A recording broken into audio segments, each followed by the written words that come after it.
भारत चीन सीमा पर भले ही डिसएंगेजमेंट शुरू हो गया हो, लेकिन भारतीय वायुसेना की पूरी तैयारियां हैं।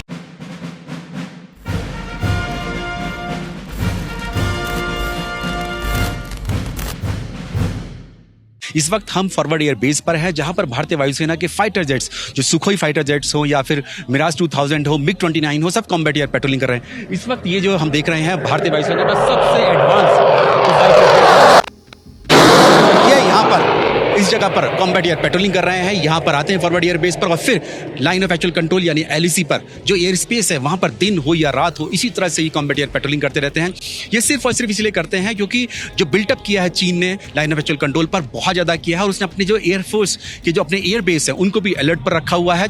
लगातार कोशिश की जा रही थी, उकसावे की कोशिश की गई थी। चीन ने शुरुआत में जब भारत के जो हेलीकॉप्टर्स थे उनके अगेंस्ट में, उनके खिलाफ जो था अपने अटैक हेलीकॉप्टर्स को उतारा, तो भारतीय वायुसेना ने अपने जो फाइटर जेट्स हैं उनको उतार दिया कॉम्बैट एयर पेट्रोलिंग के लिए, ताकि अगर चीन की तरफ से हेलीकॉप्टर आएगा तो भारतीय वायुसेना की तरफ से भारत के ये फाइटर जेट्स आएंगे।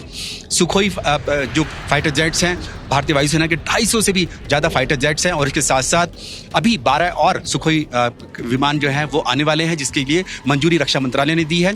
उसके साथ साथ मिग 29 जो फाइटर जेट्स हैं 59 फाइटर जेट्स जो हैं उनको लगाया गया है पूरी लाइन ऑफ एक्चुअल कंट्रोल पर। 21 और मिग 29 हाल ही में जो सौदा हुआ है, मंजूरी दी गई है सौदे के लिए रूस से खरीदने के लिए। ये सब आएंगे तो भारतीय वायुसेना की ताकत में बहुत ज्यादा इजाफा होगा। और अगर चीन की तरफ से किसी भी तरह का कोई दुस्साहस होता है हमारी खासतौर से एयर स्पेस को लेकर, तो भारतीय वायुसेना पूरी तरह से अलर्ट है।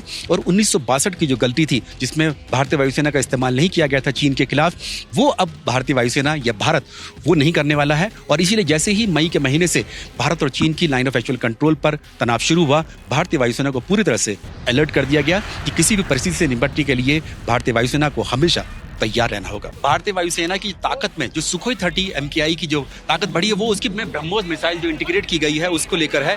ब्रह्मोस मिसाइल भी आप ले जाने में सक्षम है।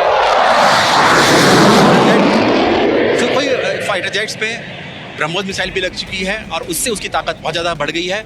और हाल ही में इसी महीने के अंत तक भारतीय वायुसेना को रफाल लड़ाकू विमान की जो पहली खेप है वो भी मिलने जा रही है। उससे भारतीय वायुसेना की ताकत में और ज्यादा इजाफा हो जाएगा, क्योंकि जो रफाल लड़ाकू विमान है वो दक्षिण एशिया में उनको गेम चेंजर माना जा रहा है, क्योंकि उसमें खास तौर से मिटियोर मिसाइल जो लगी हुई है, स्कैल्प मिसाइल जो लगी हुई है, उनसे वो ऐसी मिसाइलें हैं जो पाकिस्तान तो क्या चीन के पास भी नहीं है। और इसीलिए ये माना जा रहा है कि रफाल लड़ाकू विमान के भारतीय वायुसेना के जंगी बेड़े में शामिल होने से भारतीय वायुसेना को, भारत को चीन पर एक बड़ी बढ़त मिल सकती है। ABP न्यूज आपको रखे आगे।